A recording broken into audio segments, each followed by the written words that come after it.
আসসালামু আলাইকুম, আমি ডক্টর শাহজিয়া ফাতেমা জাফর। আজকে আমরা জানবো এন্ডোমেট্রিওসিস কিভাবে ইনফার্টিলিটি করে থাকে। এন্ডোমেট্রিওসিস হলো যখন আপনার ইউটেরাসের এন্ডোমেট্রিয়াম লাইনিংটা ইউটেরাসের বাহিরে গ্রো করে থাকে।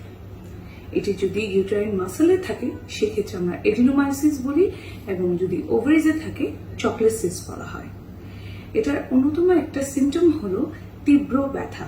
এটা আপনার মাসিকের সময় হতে পারে, ইন্টারকোর্সের টাইমে হতে পারে, অথবা অনেক জেনারেলি দেখা যায় সারা মাস জুড়ে একটা ব্যথা থাকে। তার পাশাপাশি ইনফার্টিলিটি হয়, রিকারেন্ট প্রেগনেন্সি লস হয়ে থাকে, আইভিএফ এর ক্ষেত্রে রিকারেন্ট আইভিএফ ফেলিয়ার হয়ে থাকে।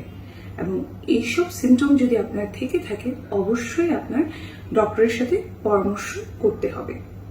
আপনার যদি মাস এন্ডোমেট্রিওসিস থেকে থাকে সেক্ষেত্রে আমরা টাইম ইন্টারকোর্স অথবা আইওআই সাজেস্ট করে থাকি।